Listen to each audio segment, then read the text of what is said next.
ನಿಮ್ಮ ಡಾಕ್ಟರ್ ನೇರ ಪ್ರಸಾರ ಕಾರ್ಯಕ್ರಮಕ್ಕೆ ಸ್ವಾಗತ. ನಾನು ಶಕುಂತಲಾ ಭೂಷಣ್.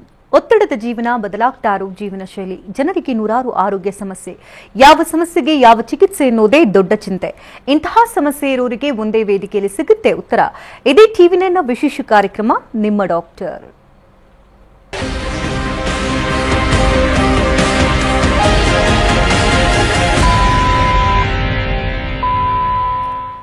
ಬದಲಾಗ್ತಾ ಇರುವಂತಹ ಜೀವನ ಶೈಲಿ ಹಾಗೂ ಆಹಾರ ಪದ್ಧತಿಯಿಂದ ಅನೇಕ ರೀತಿಯ ಆರೋಗ್ಯ ಸಮಸ್ಯೆಗಳು ಪ್ರತಿಯೊಬ್ಬರನ್ನ ಕಾಡ್ತಾ ಇದೆ. ಹಿಂದೆಲ್ಲ ನೆಗಡಿ, ಕೆಮ್ಮು, ಶೀತ ಯಾವ ರೀತಿ ಇರ್ತಿತ್ತೋ ಅದೇ ರೀತಿಯಾಗಿ ಸಂತಾನೋತ್ಪತ್ತಿಯ ವಿಚಾರಗಳು ಕೂಡ ಮುನ್ನೆಲೆಗೆ ಬರ್ತಾ ಇದೆ. ಯಾವ ಕಾರಣಕ್ಕಾಗಿ ಈ ಇನ್ಫರ್ಟಿಲಿಟಿ ಸಮಸ್ಯೆ ಹೆಚ್ಚಾಗ್ತಾ ಇದೆ? ಪುರುಷರಲ್ಲಿ ಹಾಗೂ ಮಹಿಳೆಯರಲ್ಲಿ ಇಬ್ಬರಲ್ಲೂ ಕೂಡ ಈ ರೀತಿ ಸಮಸ್ಯೆಗಳು ತಲೆದೂರ್ತಾ ಇರೋದಕ್ಕೆ ಕಾರಣಗಳಾದ್ರೂ ಏನು? ಚಿಕಿತ್ಸಾ ಪದ್ಧತಿಗಳಂತಂದ್ರೆ ಯಾವುದು? IVF ಟ್ರೀಟ್ಮೆಂಟ್ ಯಾವ ರೀತಿ ನಡೆಯುತ್ತೆ? IUI ಯಾರಿಗೆ ಸೂಕ್ತ? IVF ಫೇಲ್ಯೂರ್ ಆಗೋದಕ್ಕೆ ಕಾರಣಗಳೇನು? ಇನ್ನು ಮಹಿಳೆಯರು ಹಾಗೂ ಪುರುಷರು ಎಚ್ಚೆತ್ತುಕೊಳ್ಳಬೇಕಾದಂತಹ ಅಂಶಗಳೇನು? ಯಾವಾಗ ವೈದ್ಯರನ್ನ ಸಂಪರ್ಕ ಮಾಡಬೇಕು? ಗರ್ಭಗುಡಿ IVF ಸೆಂಟರ್ನಲ್ಲಿ ಇರತಕ್ಕಂಥ ಅತ್ಯಾಧುನಿಕ ಚಿಕಿತ್ಸೆಗಳೇನು? ಇದೆಲ್ಲದರ ಬಗ್ಗೆ ಮಾಹಿತಿಯನ್ನು ಕೊಡೋದಕ್ಕೆ ಗರ್ಭಗುಡಿ IVF ಸೆಂಟರ್ನ ಫೌಂಡರ್ ಹಾಗೂ ಮೆಡಿಕಲ್ ಡೈರೆಕ್ಟರ್ ಆಗಿರ್ತಕ್ಕಂಥ ಡಾಕ್ಟರ್ ಆಶಾ ಎಸ್ ವಿಜಯ್ ಅವರು ನಮ್ಮೊಂದಿಗಿದ್ದಾರೆ. ಬನ್ನಿ ಅವ್ರನ್ನ ಕಾರ್ಯಕ್ರಮಕ್ಕೆ ವೆಲ್ಕಮ್ ಮಾಡೋಣ. Welcome to show. ನಮಸ್ತೆ. ಹಿಂದೆಲ್ಲ ನಾವು ಕೇಳ್ತಾ ಇದ್ವಿ ಇನ್ಫರ್ಟಿಲಿಟಿ ಅಂತ ಅಂದ್ರೆ 100ರಲ್ಲಿ 1 or 2% ಮಾತ್ರ ಕಾಣ್ತಾ ಇತ್ತು. ಅವರನ್ನ ಹೀಯಾಳಿಸೋದು ಅಥವಾ ಮನ ಬಂದಂತೆ ಮಾತನಾಡೋದು ಇದೆಲ್ಲ ವೆರಿ ಕಾಮನ್ ಆಗಿರ್ತೈತೆ ಹಿಂದೆಲ್ಲ. ಬಟ್ ಇತ್ತೀಚಿನ ದಿನಗಳಲ್ಲಿ 10ರಲ್ಲಿ 4 ಜನರಲ್ಲಿ ಈ ರೀತಿ ಸಮಸ್ಯೆ ಸರ್ವೇ ಸಾಮಾನ್ಯ ಅಂತ ಕಂಡು ಬರ್ತಾ ಇದೆ. ಅಂದ್ರೆ ಸಂತಾನೋತ್ಪತ್ತಿನಲ್ಲಿ ಈ ರೀತಿ ಸಮಸ್ಯೆಗಳು ಹೆಚ್ಚಾಗ್ತಾ ಇರೋದಕ್ಕೆ ಏನ್ ಕಾರಣ ಅಂತ ಹೇಳ್ತೀರಿ? ನಾನು ಆಕ್ಚುಲಿ ನಂದು ಔಟ್ ಪೇಷಂಟಲ್ಲಿ ಈ ಥರ ತುಂಬ ಸಮಸ್ಯೆಗಳನ್ನ ನೋಡ್ತಿರುವಾಗ ನಾನು ಅನ್ಕೊಳ್ಳೋದು ಸಂತಾನಹೀನತೆ ಮಾತ್ರ ಜಾಸ್ತಿ ಆಗ್ತಾ ಇಲ್ಲ, ಅದರಲ್ಲಿ ಶುಗರ್ ಲೆವೆಲ್ಸ್ ತುಂಬಾ ಹೈ ಬರ್ತಿದೆ, ಜನರಲ್ಲಿ ಬಿಪಿನೂ ತುಂಬಾ ಜಾಸ್ತಿ ಬರ್ತಿದೆ. 120-80 ಇರೋದೇ ಇಲ್ಲ ಜನರಿಗೆ, 150, 100, 160, 110 ಆ ಥರನೇ ತೋರಿಸುತ್ತೆ. ನಾನು ಎಷ್ಟೊಂದ್ಸಲಿ ನಮ್ದು ಆಪರೇಟಸ್ ರಾಂಗ್ ಅಂತ ಚೆಕ್ ಮಾಡಿದೀವಿ. ಆ ಥರ ಎಲ್ಲಾರ್ಗೂ ಒತ್ತಡ ಜಾಸ್ತಿ ಇರುತ್ತೆ ಬಿಪಿದು. ಆಮೇಲೆ ಥೈರಾಯ್ಡ್ ಸಮಸ್ಯೆ ಅಂತೂ ಸರ್ವೇ ಸಾಮಾನ್ಯ ಆಗೋಗಿದೆ. ಹೆಂಗಸರಲ್ಲಿ ತುಂಬಾ ನೋಡ್ತಿದ್ವಿ ಒಂದು 5 years ಬ್ಯಾಕ್, ಇವಾಗ ಗಂಡಸರಲ್ಲೂ ತುಂಬಾ ಆಗಿದೆ. ಅವ್ರ TSH ಲೆವೆಲ್ಸ್ ನಾವ್ ಇವಾಗ ಮಾಡಿಸ್ತೀವಿ. ಅವರಲ್ಲೂ ಥೈರಾಯ್ಡ್ ಲೆವೆಲ್ಸ್ ತುಂಬಾ ಹೈ ಇರುತ್ತೆ.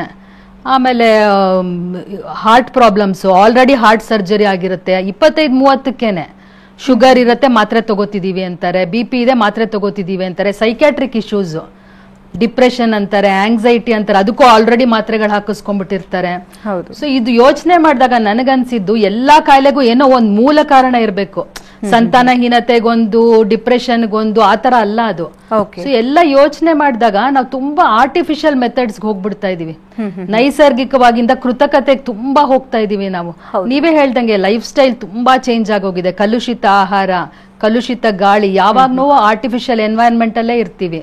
ನಿದ್ದೆ ಮಾಡೋದಕ್ಕೆ ಟೈಮ್ ಇಲ್ಲ ಅಂತಾರೆ, ಸದಾ ಸೋಷಿಯಲ್ ಮೀಡಿಯಾಲಿ ಇರ್ತಾರೆ, ಎಲೆಕ್ಟ್ರೋಮ್ಯಾಗ್ನೆಟಿಕ್ ಫ್ರೀಕ್ವೆನ್ಸೀಸ್ ತುಂಬಾ ಇದಾಗ್ತಿರ್ತಾರೆ. ಮುಂಚೆ ಎಲ್ಲ ಏನು, ಸೂರ್ಯ ಹುಟ್ಟೋ ಅಷ್ಟೊಂದು ಎದ್ದೇಳ್ತಿದ್ರು, ಸೂರ್ಯ ಮುಳುಗೋ ಅಷ್ಟೊಂದು ಮಲಗ್ತಿದ್ರು, ಊಟ ಎಲ್ಲ ಮುಗಿಸ್ಬಿಡೋರು. ಇವಾಗ 12 ಗಂಟೆ 1 ಗಂಟೆ ಆದ್ರೂ ಊಟ ಮಾಡ್ತಾನೆ ಇರ್ತಾರೆ. ಅದೆಲ್ಲ ಡೈಜೆಸ್ಟಿವ್ ಸಿಸ್ಟಮ್ ಮೇಲೆ ತುಂಬಾ ಪರಿಣಾಮ ಬೀರುತ್ತೆ. ಎಲ್ಲಾರು ಹೇಳೋ ತರ ಮೈಂಡ್ ನಮ್ದು ಬ್ರೈನ್ ಅಲ್ಲಿ ಇಲ್ಲ, ನಮ್ ಗಟ್ ಅಲ್ಲಿ ಇದೆ ಅಂತ ಹೇಳ್ತಾರೆ ಇವಾಗ. ಸೊ ಆ ಗಟ್ ಯಾವಾಗ ನಮ್ದು ಹಾಳಾಗತ್ತೋ, ನಮ್ ಡೈಜೆಸ್ಟಿವ್ ಸಿಸ್ಟಮ್, ಅವಾಗ ನಮ್ ಮೈಂಡು ಹಾಳಾಗತ್ತೆ. ಮತ್ ಯಾರನ್ನ ನೋಡು ಸ್ಟ್ರೆಸ್, ಒತ್ತಡ, ಆ ತರ ಜೀವನ ಮಾಡ್ತಿರ್ತಾರೆ. ಇದೆಲ್ಲಾ ಕಾರಣಗಳು ಸೇರಿ ಎಲ್ಲಾ ಕಾಯಿಲೆಗಳು ಜಾಸ್ತಿ ಇದೆ. ಕ್ಯಾನ್ಸರ್ಸ್, ಹಾರ್ಟ್ ಪ್ರಾಬ್ಲಮ್ಸ್, ಶುಗರ್ಸ್, ಅದ್ರ ಜೊತೆಗೆ ಬಂಜೆತನ ಕೂಡ, ಸಂತಾನಹೀನತೆ ಕೂಡ. ಈಗ ಹೆಣ್ಮಕ್ಳಲ್ಲಿ ನೀವು ಹೇಳ್ದಂತೆ ಈ PCOD, ಥೈರಾಯ್ಡ್ ಮತ್ತೆ ಈಗ ಹಾರ್ಮೋನ್ ಇಂಬ್ಯಾಲೆನ್ಸ್ ಕಾಮನ್ ಅಂತ ಹೇಳ್ತಾ ಇದ್ರಿ. ಬೇಗ ಡಾಕ್ಟರ್ ಹತ್ರ ಹೋಗ್ತಾರೆ, ಇದಕ್ಕೆ ಪರಿಹಾರವನ್ನು ತಗೊಳ್ತಾರೆ. ಬಟ್ ಪುರುಷರು ಅಷ್ಟು ಹೆಚ್ಚಾಗಿ ಡಾಕ್ಟರ್ ಹತ್ರ ಹೋಗೋದಿಲ್ಲ, ಯಾವುದೇ ರೀತಿ ಟೆಸ್ಟ್ ಮಾಡಿಸ್ಕೊಳ್ಳೋದಿಲ್ಲ, ಸ್ವಲ್ಪ ಹಿಂಜರಿತಾರೆ. ಸಮಸ್ಯೆ ಇದ್ರೆ ಅಥವಾ ಹೆಂಡತಿಯಲ್ಲೇ ಇರಬೇಕು ಅನ್ನೋ ರೀತಿನಲ್ಲಿ ಬಿಂಬಿಸ್ತಾರೆ ಹೊರತು ತಾವು ಹೋಗಿ ಮುಂದೆ ಹೋಗುದಿಲ್ಲ. ಕಾನ್ಸಂಟ್ರೇಟ್ ಮಾಡೋದಾದ್ರೆ ಈಗ ಪುರುಷರ ವಿಚಾರಕ್ಕೆ ಬರೋದಾದ್ರೆ ಯಾವ್ಯಾವ ರೀತಿ ಸಮಸ್ಯೆಗಳು ಬಂಜುತನಕ್ಕೆ, ಅಂದ್ರೆ ಸಂತಾನೋತ್ಪತ್ತಿಗೆ ತೊಂದರೆ ಆಗುವಂತಹ ಸಮಸ್ಯೆಗಳು ಯಾವ್ಯಾವ್ದಿರುತ್ತೆ ಅಂತೀರಿ? ಒಂದು ಕಪಲ್ಗೆ ಮದ್ವೆ ಆಗಿದ ತಕ್ಷಣ ಪ್ರಶ್ನೆ ಮಾಡೋದು ಲೇಡಿಗೇನೆ, ಗುಡ್ ನ್ಯೂಸ್ ಇದೆಯಾ, ಗುಡ್ ನ್ಯೂಸ್ ಪ್ರತಿ ತಿಂಗಳು ಕೇಳ್ತಿರ್ತಾರೆ ದೊಡ್ಡವರು. ಹಸ್ಬೆಂಡ್ಸ್ ನ ಅಷ್ಟು ಜನ ಯಾರು ತುಂಬಾ ತಲೆ ತಿನ್ನಲ್ಲ. ಸೊ ಲೇಡೀಸ್ಗೆ ಅದು ಅವೇರ್ನೆಸ್ ಇರೋದ್ರಿಂದ, ಅವರೇ 9 months ಕ್ಯಾರಿ ಮಾಡೋದ್ರಿಂದ ಡಾಕ್ಟರ್ಸ್ ಹತ್ರ ಬರೋದು ಅವರೇ ಫಸ್ಟ್. ಆಮೇಲೆ ಮೆನ್ಸ್ಟ್ರಿಯಲ್ ಪ್ರಾಬ್ಲಮ್ಸ್ ತುಂಬಾ ಜಾಸ್ತಿ ಇರೋರ್ಗೆ ಕನ್ಸೀವ್ ಆಗ್ತೀನೋ ಇಲ್ವೋ ಅಂತ ತುಂಬಾ ಭಯ ಇರುತ್ತೆ. ಮಂತ್ಲಿ ಕರೆಕ್ಟ್ ಆಗಿ ಆಗ್ತಿರಲ್ಲ, ಸಿಕ್ಕಾಪಟ್ಟೆ ನೋವು ಇರುತ್ತೆ ಪೀರಿಯಡ್ಸ್ ಟೈಮಲ್ಲಿ. 10 ಮಾತ್ರೆ ತಗೊಳ್ತಾಳೆ ಒಂದು ಹುಡುಗಿ ಪರ್ ಡೇ ಫಸ್ಟ್ 5 days, ಅಷ್ಟು ನೋವಿರುತ್ತೆ ಅವಳಿಗೆ. ಸೊ ಅವ್ರಿಗೆ ಗೊತ್ತಿರತ್ತೆ ಏನೋ ಪ್ರಾಬ್ಲಮ್ ಇದೆ ನನ್ನ ಗರ್ಭಕೋಶದಲ್ಲಿ, ಅಂಡಾಶಯ ಇದಿಲ್ಲ ಅಂತ ಅವರೇ ಫಸ್ಟ್ ಬಂದು ತೋರ್ಸೋದು.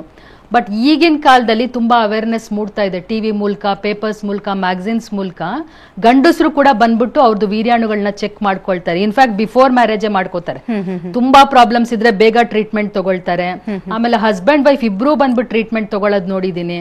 ಬಟ್ ಹಸ್ಬೆಂಡ್ಸ್ ಅಲ್ಲಿ ತುಂಬಾ ಪ್ರಾಬ್ಲಮ್ಸ್ ಖಂಡಿತ ಜಾಸ್ತಿ ಆಗ್ತಾ ಇದೆ. ಒಂದು ಲೈಫ್ ಸ್ಟೈಲ್, ಅವ್ರಿಗೆ ಯಾವ ಕಡೆ ಓಡ್ತಾ ಇದೀವಿ ಅನ್ನೋ ಗೊತ್ತೇ ಇಲ್ಲದೆ ನಾಗಾಲೋಟದಿಂದ ಓಡ್ತಿರ್ತಾರೆ. ಎಕ್ಸ್ಪೆಕ್ಟೇಷನ್ಸೇ ಬೇರೆ, ಕಂಪ್ಯಾರಿಸನ್ಸ್ ತುಂಬಾ ಇವಾಗ ಬೇರೆಯವ್ರಿಗೆ. ಅವ್ರ ಲೈಫ್ ಚೆನ್ನಾಗಿದೆ, ನಾನೇನ್ ಮಾಡ್ಬೇಕು, ಆತರ ತುಂಬಾ ಒತ್ತಡ ಹಾಕೊಂಡು ಅವ್ರು ಕೆಲಸ ಮಾಡ್ತಿರ್ತಾರೆ.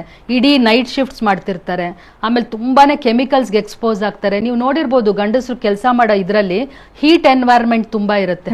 ಈ ಶೆಫ್ಸ್ ಇರ್ಬೋದು, ಅಥವಾ ಪೂಜಾರಿಗಳಿರ್ಬೋದು, ಡ್ರೈವರ್ಸ್ ಇರ್ಬೋದು, ಸ್ಟೀಲ್ ಅಂಡ್ ಫರ್ನೆಸ್ ಇರುತ್ತಲ್ಲ, ಅದ್ರಲ್ಲೆಲ್ಲ ಹೀಟ್ ತುಂಬಾ ಉತ್ಪತ್ತಿ ಆಗತ್ತೆ. ಆಮೇಲೆ ನಾವು ಹಾಕೋ ಬಟ್ಟೆ ಕೂಡ ಅಷ್ಟೇ, ತುಂಬಾ ತಿಕ್ ಆಗ್ಬಿಟ್ಟು ಜೀನ್ಸ್ ತರ ಒಳಗಡೆನೆ ಹೀಟ್ ತುಂಬಾ ಪ್ರೊಡ್ಯೂಸ್ ಆಗತ್ತೆ. ಸೊ ಅಂತವ್ರಿಗೆಲ್ಲ ವೀರ್ಯಾಣುಗಳ ಮೇಲೆ ಪರಿಣಾಮ ತುಂಬಾ ಬೀರ್ತಿರತ್ತೆ. ಆಮೇಲೆ ಅವರು ಅಷ್ಟೇ ಶುಗರ್ಸ್, ಥೈರಾಯ್ಡ್, BP ಎಲ್ಲ ಚೆಕ್ ಮಾಡ್ಕೊಳ್ಳಿಲ್ಲ ಅಂದ್ರೆ ಶುಗರ್ ತುಂಬಾ ಪರಿಣಾಮ ವೀರ್ಯಾಣುಗಳ ಮೇಲೆ ಬೀಳತ್ತೆ. ಸೊ ಕಂಟ್ರೋಲೇ ಇಲ್ಲದೆ ಶುಗರ್ ಹೋಗ್ತಿದ್ರೆ, ನಾನು ನಿನ್ನೆ ಒಂದ್ ಕಪಲ್ ನೋಡಿದೆ, ಹಸ್ಬೆಂಡ್ 400, ಲೇಡಿಗೆ 300, ಅಷ್ಟು ಹೈ ಶುಗರ್ಸ್. ಸೊ ಅಂಡಕೋಶದ ಮೇಲೆ ಏನಾಗ್ಬೇಕು, ಗರ್ಭಕೋಶದ ಮೇಲೆ ಏನಾಗಬೇಕು, ಅಬಾರ್ಷನ್ಸ್ ಎಷ್ಟಾಗಬೇಕು. ಸೊ ಅದ್ರದ್ದೆಲ್ಲ ಪರಿಣಾಮ ಬೇರ್ಬಿಟ್ಟು ಹಸ್ಬೆಂಡ್ಸ್ ಅಲ್ಲೂ ಜಾಸ್ತಿ ಆಗ್ತಿದೆ. ಒಂದು ಪಾಯಿಂಟ್ ಅಂದ್ರೆ ಅಡಿಕ್ಷನ್ಸ್ ತುಂಬಾ ಜಾಸ್ತಿ ಆಗ್ತಿದೆ, both man and women. Tobacco chewing ಇರ್ಬೋದು, ಅಥವಾ ಇದು ಆಲ್ಕೋಹಾಲ್ ಇರ್ಬೋದು, ಸಿಗರೆಟ್ ಸ್ಮೋಕಿಂಗ್ ಇರ್ಬೋದು, ಬೇರೆ ತರ ಡ್ರಗ್ಸ್ ಗಳೆಲ್ಲ ತುಂಬಾ ಅದನ್ನ ಅವಲಂಬಿಸ್ಬಿಡ್ತಾರೆ. ಸೊ ಇದರದೆಲ್ಲ ದುಷ್ಪರಿಣಾಮ ಖಂಡಿತ ಸಂತಾನದ ಮೇಲೆ ಇದ್ದೇ ಇರುತ್ತೆ. ಕಾಲರ್ ಹಿಡಿದರೆ ಮಾತನಾಡ್ಸೋಣ. ಬೆಂಗಳೂರಿನಿಂದ ಪ್ರವೀಣ್ ಕರೆ ಮಾಡಿದ್ದಾರೆ. ನಮಸ್ತೆ ಪ್ರವೀಣ್ ಅವರೇ. ಮೇಡಮ್, ಡಾಕ್ಟರ್ ಇದ್ದಾರೆ ಮಾತನಾಡಿ. ಡಾಕ್ಟರ್, ಹಲೋ ಹೇಳಿ ಪ್ರವೀಣ್. ಮೇಡಮ್, ನಾವು ಮದುವೆಯಾಗಿ ಒಂದು 8 ವರ್ಷ ಆಗಿದೆ. ಇವಾಗ ಇನ್ನ ಮಕ್ಕಳಾಗಿಲ್ಲ. ಈ ನಾವು ಸ್ಥಳೀಯವಾಗಿ ಪರೀಕ್ಷೆ ಮಾಡಿದಾಗ ನಮ್ದೆಲ್ಲ ಓಕೆ ಆಯ್ತು. ನಮ್ಮ ಮಿಸಸ್ಗೆ ರಕ್ತ ಒತ್ತಡ ಕಡಿಮೆ ಇದೆ ಅಂತ ಹೇಳಿದ್ರು. ಏನ್ ಕಮ್ಮಿ ಇದೆ? ಥೈರಾಯ್ಡ್ ಪ್ರೊಫೈಲ್ ಟೆಸ್ಟ್ ಮಾಡಿಸಿದ್ರ? ಏನ್ ಟೆಸ್ಟ್ ಮಾಡಿಸಿದ್ರ?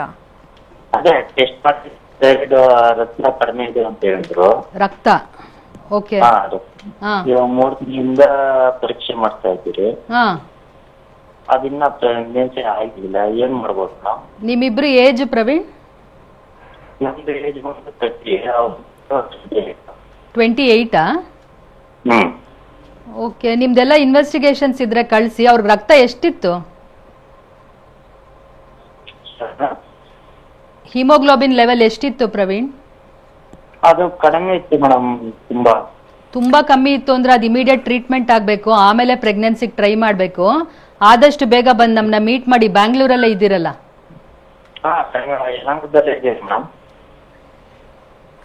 ಓಕೆ, ಧನ್ಯವಾದ ಪ್ರವೀಣ್ ಕರೆ ಮಾಡೋದಕ್ಕಾಗಿ. ಶರಣಪ್ಪ ಕರೆ ಮಾಡಿದ್ದಾರೆ ವಿಜಯಪುರದಿಂದ. ನಮಸ್ತೆ ಶರಣಪ್ಪ ಅವರೇ. ಮೇಡಮ್ ನಮಸ್ತೆ. ಡಾಕ್ಟರ್ ಇದ್ದಾರೆ ಮಾತನಾಡಿ. ಹಲೋ ಮೇಡಮ್ ನಮಸ್ತೆ. ಹೇಳಿ ಸರ್. ಮೇಡಮ್, ನಮ್ದು 4.5 year ಆಯ್ತು ಇದಾಗಿ. ಎಲ್ಲಾ ಟ್ರೀಟ್ಮೆಂಟ್ ಎಲ್ಲಾ ಕಡೆ ಡಾಕ್ಟರ್ ಕಡೆ ಎಲ್ಲಾ ತೋರಿಸಿದೀವಿ. ಅದು ಏನು ಪ್ರಾಬ್ಲಮ್ ಇಲ್ಲ. ಓಕೆ. ಅದಕ್ಕೆ ಇವಾಗ ನಮ್ಗೆ ನಮ್ದೇನ್ ನಿರ್ಧಾರ ಅಂದ್ರೆ IVF ಅಥವಾ IVE ಮಾಡಿಸ್ಬೇಕಂತೇಳಿ. ಎಷ್ಟು ವರ್ಷ ಆಯ್ತು ಮದ್ವೆ ಆಗಿ? ಏಜ್ 36 ಮೇಡಮ್ ನಮ್ಗೆ. ಅವ್ರಿಗೆ 28 ಇದೆ ಮೇಡಮ್. ನಿಮ್ ಮದ್ವೆ ಆಗಿ ಎಷ್ಟು ವರ್ಷ ಆಯ್ತು?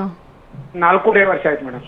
ಆದಷ್ಟು ಬೇಗ ಟ್ರೀಟ್ಮೆಂಟ್ ಹೋಗ್ಬೇಕು ನೀವು, ಇಲ್ಲರ ಏಜ್ ಕ್ರಾಸ್ ಆಗ್ಬಿಡುತ್ತೆ. ಇನ್ನು IUI ಕೂಡ ಟ್ರೈ ಮಾಡಿಲ್ಲಲ್ಲ, ಆದಷ್ಟು ಬೇಗ ಮಾಡಿ ಮೇಡಮ್. ಅದೇ ನಿಮ್ದು ಈ ಬೆಂಗಳೂರಲ್ಲೇ ಬರ್ಬೇಕಾ ಮೇಡಮ್? ಇಲ್ಲಿ ಬಿಜಾಪುರ ಇದ್ದಾವೆ ಏನಾರ ಇದೆ? ಇನ್ನು ಬಿಜಾಪುರಲ್ಲಿ ಗರ್ಭಗುಡಿ ಇಲ್ಲ ಸರ್. ಆದಷ್ಟು ಬೇಗ ಬ್ಯಾಂಗ್ಳೂರಿಗೆ ಬನ್ನಿ. ಬೆಂಗಳೂರಿಗೆ ಅದು ಅಡ್ರೆಸ್ ಕಳಿಸ್ತಾರೆ ಮೇಡಮ್ ಈ ನಂಬರ್ಗೆ? ಖಂಡಿತ. ಟಿವಿ ಸ್ಕ್ರೀನ್ ಮೇಲೆ ಈಗಾಗಲೇ ನಂಬರ್ ಕೂಡ ಡಿಸ್ಪ್ಲೇ ಆಗ್ತಾ ಇದೆ. ಆ ನಂಬರ್ಗೆ ಕರೆ ಮಾಡಿ ಹೆಚ್ಚಿನ ಡೀಟೇಲ್ಸ್ ಅನ್ನ ಪಡ್ಕೊಳ್ಳಿ. ಶರಣಪ್ಪ ಅವರೇ, ಧನ್ಯವಾದ ಕರೆ ಮಾಡೋದಕ್ಕಾಗಿ. ಈಗ ಪುರುಷರೀಗ ಮಹಿಳೆಯರಂತಂದ್ರೆ ಈಗ ಹೆಣ್ಮಕ್ಳು ಒಂದು 20-21 ವರ್ಷ ಆಗ್ತಾ ಇದ್ದಂಗೆ ಡಾಕ್ಟರ್ ಹತ್ರ ಹೋಗ್ತಾರೆ, ಟೆಸ್ಟ್ ಗಳನ್ನ ಮಾಡ್ಕೊಳ್ತಾರೆ. ಬಟ್ ಪುರುಷರು ಹೋಗೋದೇ ಲೇಟ್ ಆಗುತ್ತೆ. ಸೊ ಯಾವ ಏಜ್ ಅಲ್ಲಿ ಅವರು ಡಾಕ್ಟರ್ನ ಕನ್ಸಲ್ಟ್ ಮಾಡಬೇಕು? ಏನೆಲ್ಲ ಟೆಸ್ಟ್ ಗಳನ್ನ ಅವರು ಮದುವೆಗೆ ಮುಂಚಿತವಾಗಿ ಮಾಡ್ಕೊಳ್ಬೇಕಾಗುತ್ತೆ ಅಂತಾರೆ? ಲೇಡೀಸ್ ಆದ್ರೆ 30 years ಕ್ರಾಸ್ ಆಗ್ತಿದ್ದಂಗೆ ತುಂಬಾ ಕೇರ್ಫುಲ್ ಇರಬೇಕು. ನಾನ್ ನೋಡ್ತಿರೋ ತರ ಇವಾಗ ಮೆನಾರ್ಕಿ ಅಂತ ಏನ್ ಹೇಳ್ತೀವಿ, ಫಸ್ಟ್ ಪೀರಿಯಡ್ಸ್ ಆಗತ್ತಲ್ಲ, ಋತುಮತಿ, ಅದೇನೆ ತುಂಬಾ ಮುಂಚೆಗೆ ಬಂದ್ಬಿಡ್ತಾ ಇದೆ. 8 year ಮಗುಗೆಲ್ಲ ಆಗ್ಬಿಡ್ತಾ ಇದೆ ಇವಾಗ. ಸೊ ಅದು ಲಾಸ್ಟ್ ಅಲ್ಲಿ ಮೆನೋಪಾಸ್ ಅಂತ ಆಗತ್ತಲ್ಲ, ಲಾಸ್ಟ್ ಸ್ಟಾಪಿಂಗ್, ಅದನ್ನು ತುಂಬಾ ಬೇಗ ಆಗ್ತಿದೆ. ಸೊ ಹೆಂಗಸರು ತುಂಬಾ ಕೇರ್ಫುಲ್ ಇರಬೇಕು. 30 ಇಯರ್ಸ್ ಕ್ರಾಸ್ ಆಗ್ತಿದ್ದಂಗೆ ಸ್ವಲ್ಪ ಎಚ್ಚರನೇ ವಹಿಸ್ಬೇಕು. 35 ಆಗ್ತಿದ್ದಂಗೆ ತುಂಬಾ ಕೇರ್ಫುಲ್ ಇರ್ಬೇಕು. ನಾನು 35 ವರ್ಷದ ಹೆಂಗಸರಲ್ಲಿ ತುಂಬಾ ಅಂಡಕೋಶದ ಕೆಲಸ ಕಮ್ಮಿ ಆಗಿರೋದು ನೋಡ್ತಾ ಇದ್ದೀನಿ. ಸೊ ಅದಕ್ಕೆ ನಮ್ದು ಕೆಮಿಕಲ್ ತುಂಬಾ ನಾವ್ ಎಕ್ಸ್ಪೋಸ್ ಆಗ್ತಿರ್ತೀವಿ ಲೈಫ್ ಅಲ್ಲಿ. ಅದಕ್ಕೆ ನಾವು ಎಂಡೋಕ್ರೈನ್ ಡಿಸ್ರಪ್ಟರ್ಸ್ ಅಂತೀವಿ. ಥೈರಾಯ್ಡ್ ಇಂದ ಹಿಡಿದು ಪಿಟ್ಯೂಟ್ರಿ ಇಂದ ಹಿಡಿದು ನಮ್ದು ಅಂಡಕೋಶದವರೆಗೂ ಅದು ಎಫೆಕ್ಟ್ ಆಗ್ತಾ ಇದೆ ಎಲ್ಲರಿಗೂ. ಸೊ ಆದಷ್ಟು ಅದು ಓವೇರಿಯನ್ ರಿಸರ್ವ್ ನ ಚೆಕ್ ಮಾಡ್ಕೋಬೇಕು, ಹಾರ್ಮೋನ್ಸ್ ನ ಚೆಕ್ ಮಾಡ್ಕೋಬೇಕು. ನಿಮ್ ಪ್ರಶ್ನೆ ಗಂಡಸರಲ್ಲಿ ಏನೇನ್ ಮಾಡಿಸ್ಬೇಕು ಅಂತ. ತುಂಬಾ ಜನಕ್ಕೆ ವೀರ್ಯಾಣುಗಳ ಕೊರತೆಗಳು ಬರ್ತಾ ಇದೆ, ಕೌಂಟ್ ಮತ್ತೆ ಮೊಟಿಲಿಟಿ. ಆದ್ರೆ ಒಂದ್ ಕರೆಕ್ಟ್ ಆಗಿ ಒಂದು ವೀರ್ಯಾಣು ಪರೀಕ್ಷೆ ಮಾಡಿಸ್ಕೊಂಡು ಕಂಪ್ಯೂಟರೈಸ್ಡ್ ಅನಾಲಿಸಿಸ್ ಅಂತ ಬಂದಿದೆ ಇವಾಗ, ಕಾಸಾ ಅಂತ. ಸೊ ಯಾವ್ದೋ ಆರ್ಡಿನರಿ ಲ್ಯಾಬ್ಸ್ ಅಲ್ಲಿ ಹೋಗ್ಬಿಟ್ಟು ಆರ್ಡಿನರಿ ಟೆಕ್ನಿಷಿಯನ್ಸ್ ಮಾಡಿದ್ರೆ ತುಂಬಾ ರಾಂಗ್ ರಿಪೋರ್ಟ್ಸ್ ಕೊಡ್ತಾರೆ. ಅದೇ ಕಂಪ್ಯೂಟರೈಸ್ ಮಾಡಿದ್ರೆ ನಿಮಗೆ ಪರ್ಫೆಕ್ಟ್ ರಿಪೋರ್ಟ್ ಬರುತ್ತೆ. ಕಮ್ಮಿ ಇದೆ ಅಂದ್ರೆ ಆದಷ್ಟು ಆಂಡ್ರಾಲಜಿಸ್ಟ್ ನ ಮೀಟ್ ಮಾಡಿ ಮಾತ್ರೆ ಇಂಜೆಕ್ಷನ್ಸ್ ಮೂಲಕ ಅವ್ರಿಗೆ ಸರಿ ಮಾಡ್ಬೋದು ಬೇಗ ನೋಡ್ಕೊಂಡ್ರೆ. ಈಗ ಜಿಮ್ಗೆಲ್ಲ ಹೋಗಿ ಅದು ಬಾಡಿ ಬಿಲ್ಡ್ ಮಾಡಕ್ಕೆ ಟೆಸ್ಟೋಸ್ಟ್ರಾನ್ ಅಂತ ಸಪ್ಲಿಮೆಂಟ್ಸ್ ತಗೋತಾರೆ. ಅದ್ರದ್ದು ತುಂಬಾ ದುಷ್ಪರಿಣಾಮಗಳು ನಾನು ನೋಡ್ತಾ ಇದ್ದೀನಿ. ಬಾಡಿ ಬಿಲ್ಡಿಂಗು, 6 ಪ್ಯಾಕ್ಸ್, ತುಂಬಾ ಒಂಥರ ಕಾಸ್ಮೆಟಿಕ್ ಗೋಸ್ಕರ ಮಾಡೋದು. ಸೊ ಅದು ಕೇರ್ಫುಲ್ ಇರ್ಬೇಕು. ಅವರು ಪ್ರೋಟೀನ್ ಸಪ್ಲಿಮೆಂಟ್ ಅನ್ಬಿಟ್ಟು ಹಾರ್ಮೋನ್ ಸಪ್ಲಿಮೆಂಟ್ಸ್ ಕೊಟ್ಬಿಡ್ತಾರೆ. ಸೊ ಎಷ್ಟೊಂದ್ ಜನದ ಹತ್ರ ನಾನು 10 ಪ್ರಶ್ನೆ ಆಗದಾಗ ಇದೆಲ್ಲ ಆಚೆ ಬರುತ್ತೆ, ನಾವ್ ಇದ್ ಮಾತ್ರೆ ನುಂಗ್ತಾ ಇದೀವಿ. ಏನ್ ಎಫೆಕ್ಟ್ ಆಗುತ್ತೆ? ಸ್ಪರ್ಮ್ ಕೌಂಟ್ ತುಂಬಾ ಕಮ್ಮಿ ಆಗ್ಬಿಡುತ್ತೆ, ಪ್ರೊಡಕ್ಷನ್ ಕಮ್ಮಿ ಆಗುತ್ತೆ. ಸೊ ಆತರ ಪ್ರಾಬ್ಲಮ್ ಆದಾಗ ಅವ್ರು ಖಂಡಿತ ಅವ್ರು ನ್ಯಾಚುರಲ್ ಆಗಿ ಕನ್ಸೀವ್ ಆಗೋದೇ ಇಲ್ಲ. ಸೊ ಅದು ನೋಡ್ಕೊಂಡಾಗ ಇವ್ರಿಗೆ ಏನಕ್ಕೆ ಪ್ರಾಬ್ಲಮ್ ಆಗ್ತಿದೆ, ಸ್ಮೋಕಿಂಗ್ ಇಂದಾನಾ ಅಥವಾ ಡ್ರಗ್ಸ್ ಇಂದಾನಾ, ಟೆಸ್ಟೋಸ್ಟ್ರಾನ್ ಸಪ್ಲಿಮೆಂಟ್ಸ್ ಇಂದಾನಾ, ಅಥವಾ ಹೀಟೆಡ್ ಅಲ್ಲಿ ಕೂತ್ಕೋತಾ ಇದಾರಾ, ಅದರಿಂದ ಆಚೆ ಬಂದ ತಕ್ಷಣ ಅವ್ರಿಗೆ ಸರಿ ಹೋಗುತ್ತೆ. ಓಕೆ. ಈಗ ತುಂಬಾ ಜನಕ್ಕೆ ಸ್ಪರ್ಮ್ ಕೌಂಟ್ ನಿಲ್ ಅಂತ ಬರುತ್ತೆ, ಆಗ ಡೋನರ್ಸ್ಗೆ ತುಂಬಾ ಜನ ಹೋಗ್ತಾರೆ. ಸೊ ಅದಕ್ಕೂ ಕೂಡ ಟ್ರೀಟ್ಮೆಂಟ್ ಇದೆ ಅಂತ ಹೇಳ್ತಾ ಇದ್ರಿ. ಈ ಬಗ್ಗೆ ಮಾಹಿತಿನ ನಾನು ನಿಮ್ಮಿಂದ ಪಡ್ಕೊಳ್ತೀನಿ. ವೀಕ್ಷಕರೇ, ಕಾರ್ಯಕ್ರಮ ಮುಂದುವರಿಯುತ್ತೆ ಒಂದು ಪುಟ್ಟ ವಿರಾಮದ ಬಳಿಕ. ನಿಮ್ಮ ಡಾಕ್ಟರ್ ನೇರ ಪ್ರಸಾರ ಕಾರ್ಯಕ್ರಮಕ್ಕೆ ಮತ್ತೊಮ್ಮೆ ಸ್ವಾಗತ. ಇವತ್ತಿನ ಸಂಚಿಕೆಯಲ್ಲಿ ಇನ್ಫರ್ಟಿಲಿಟಿ ಬಗ್ಗೆ ಮಾತನಾಡ್ತಾ ಇದ್ವಿ. ಡಾಕ್ಟರ್ ಆಶಾ ಎಸ್ ವಿಜಯ್ ಅವರು ಕೂಡ ನಮ್ಮೊಂದಿಗಿದ್ದಾರೆ. ಇನ್ನಷ್ಟು ಮಾಹಿತಿಯನ್ನು ಪಡ್ಕೊಳ್ಳೋಣ. ಆಗ್ಲೇ ಮಾತನಾಡ್ತಾ ಇದ್ವಿ, ಸ್ಪರ್ಮ್ ಕೌಂಟ್ 0 ನಿಲ್ ಆಗಿರುತ್ತೆ ಅಂಥವ್ರು ಡೋನರ್ಗೆ ಹೋಗ್ಬೇಕು ಅಂತ ಅಂದುಕೊಳ್ತಾರೆ. ಬಟ್ ಡೋನರ್ಗೆ ಹೋಗದೇನೆ ಸ್ವಂತವಾಗಿ ಮಗು ಮಾಡ್ಕೊಳ್ಬಹುದು, ಅದಕ್ಕೂ ಕೂಡ ಅವಕಾಶ ಇದೆ ಅಂತ ಹೇಳ್ತಾ ಇದ್ದಾರೆ. ಯಾವ ರೀತಿ ಟೆಕ್ನಾಲಜಿ ಇದು? ಆ ತರ ಹಲವಾರು ಎಕ್ಸಾಂಪಲ್ಸ್ ಇದೆ ಗರ್ಭಗುಡಿಲಿ. ಆಕ್ಚುಲಿ ಹಸ್ಬೆಂಡ್ಸ್ಗೆ ಒಂದು ಸ್ಪರ್ಮು ಇಲ್ಲ ಅಜೂಸ್ಪರ್ಮಿಯಾ ಅಂತ ಬಂದ ತಕ್ಷಣ ಅವ್ರು ಎಷ್ಟು ಡಿಪ್ರೆಷನ್ಗೆ ಒಳಗಾಗ್ತಾರೆ ಅಂದ್ರೆ ರಿಪೋರ್ಟ್ ಕೂಡ ತೋರ್ಸಲ್ಲ, ಮುಚ್ಚಿಡೋದು, ಯಾರಿಗೂ ಹೇಳಲ್ಲ, ತೋರ್ಸಲ್ಲ, ಡಾಕ್ಟರ್ ಹತ್ರ ಬರಲ್ಲ. ಅವ್ರಿಗೇನೋ ಹಿಂಜರಿಕೆ, ಡೋನರ್ ಸ್ಯಾಂಪಲ್ ಹಾಕ್ಬಿಟ್ರೆ ನಂದಲ್ವಲ್ಲ ಮಗು, ಆತರ ಏನೇನೋ ಅವ್ರದ್ದು ಒಳಗಡೆ ಇರುತ್ತೆ assumptions. But actually good news ಏನಂದ್ರೆ ಅವ್ರದ್ದು ಟೆಸ್ಟಿಕಲ್ಸ್ ಇಂದಾನೆ, ಎಪಿಡೈಡಮಿಸ್ ಇಂದಾನೆ ಅವ್ರದೇ ಸ್ಪರ್ಮ್ ತಗೊಂಡು ಅವ್ರ ಜೆನೆಟಿಕ್ ಮೆಟೀರಿಯಲ್ ಅಲ್ಲೇ ಮಗು ಮಾಡ್ಬೋದು. ಇದು ತುಂಬಾ ಜನಕ್ಕೆ ಅವೇರ್ನೆಸ್ ಇಲ್ಲ. ಇದಕ್ಕೆ ಟೀಸಾ ಪೀಸಾ ಅಂತ ಹೇಳ್ತೀವಿ. ನಮ್ಮಲ್ಲಿ ತುಂಬಾ ಒಳ್ಳೆ ಆಂಡ್ರಾಲಜಿಸ್ಟ್ ಇದ್ದಾರೆ. ಆಲ್ಮೋಸ್ಟ್ 100% ರಿಕವರಿ ಇದೆ ಸ್ಪರ್ಮ್ಸ್.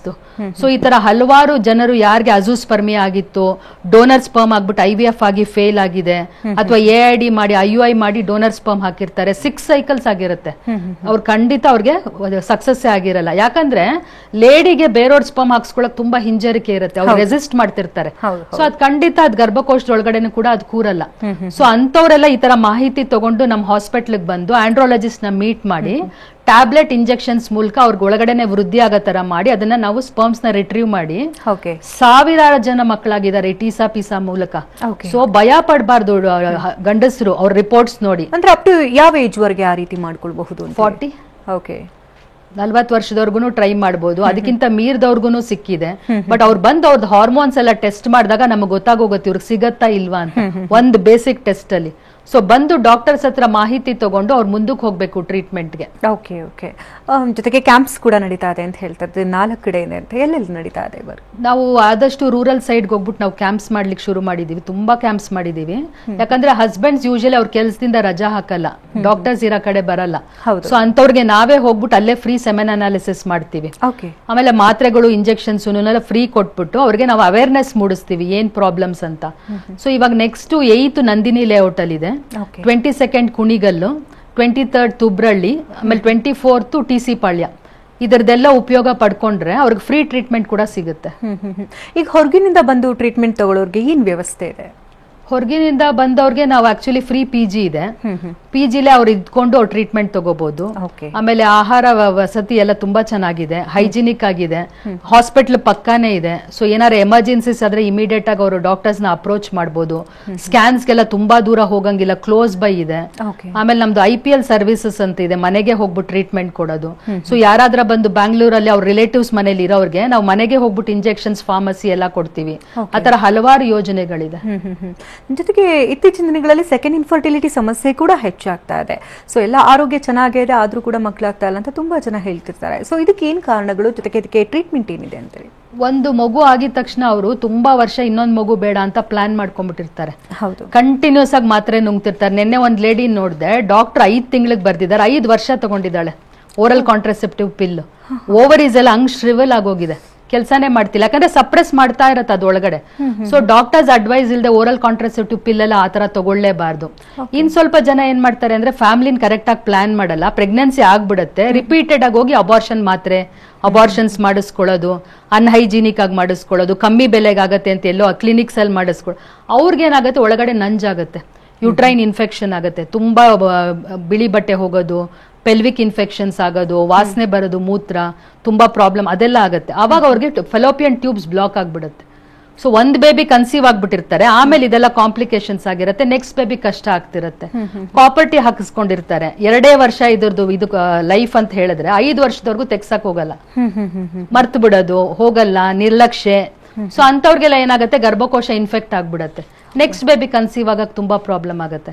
ಸೊ ಸೆಕೆಂಡ್ರಿ ಇನ್ಫರ್ಟಿಲಿಟಿ ಯಾರ್ಯಾರಿಗಿದ್ಯೋ ಅವ್ರು ತುಂಬಾ ಕೇರ್ಫುಲ್ ಆಗಿ ಪ್ಲಾನ್ ಮಾಡ್ಬೇಕು. ತುಂಬಾ ದಿವಸ ಮಾತ್ರೆಗಳು ನುಂಗ್ಬಾರ್ದು, ಸ್ಥೂಲ ದೇಹ ಆಗ್ಬಿಡೋದು ನೋಡಿದಿರಲ್ಲ ನೀವು. ಒಂದ್ ಬೇಬಿ ಆಗಿದ ತಕ್ಷಣ ಸಿಕ್ಕಾಪಟ್ಟೆ ವೆಯ್ಟ್ ಗೇನ್, ಅದು ಕೂಡ ನೆಕ್ಸ್ಟ್ ಇನ್ಫರ್ಟಿಲಿಟಿ ಕಾರಣ.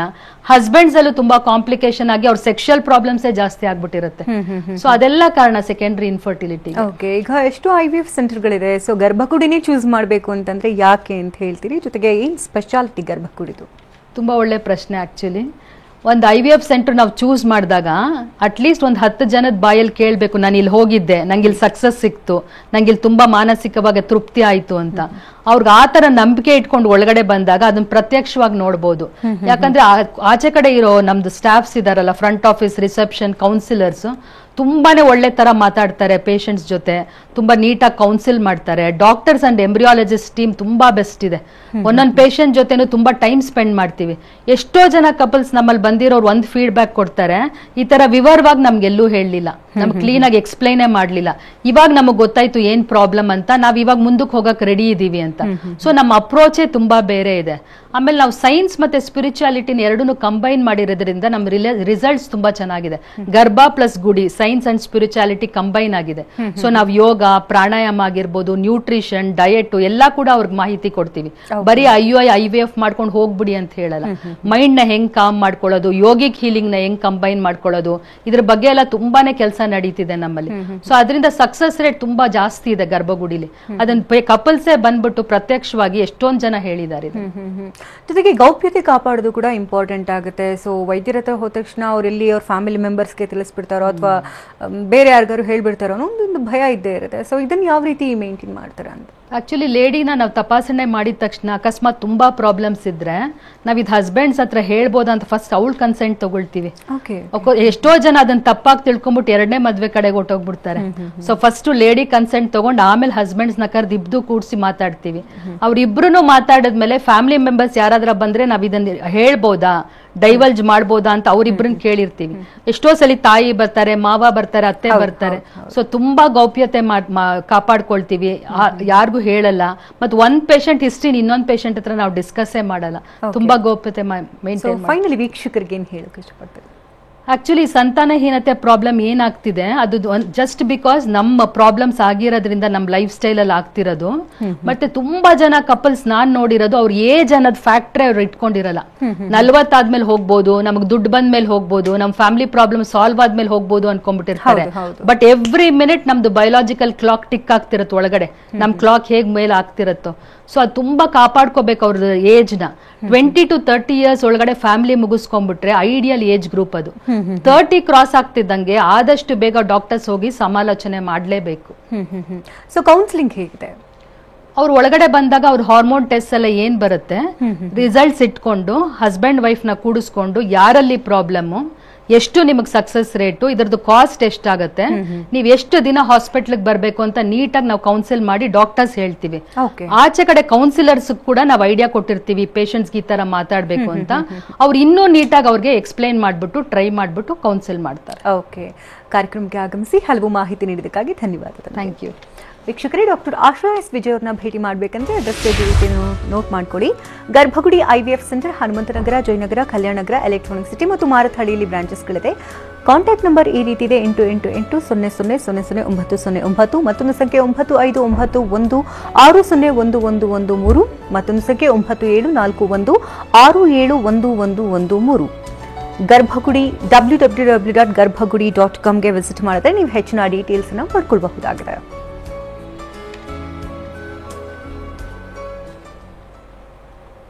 ಇದು ಈ ಹೊತ್ತಿನ ವಿಶೇಷ. ನಿಮ್ಮ ಡಾಕ್ಟರ್ ನಿರಂತರ ಸುದ್ದಿಗಾಗಿ ನೋಡ್ತಾರೆ TV9.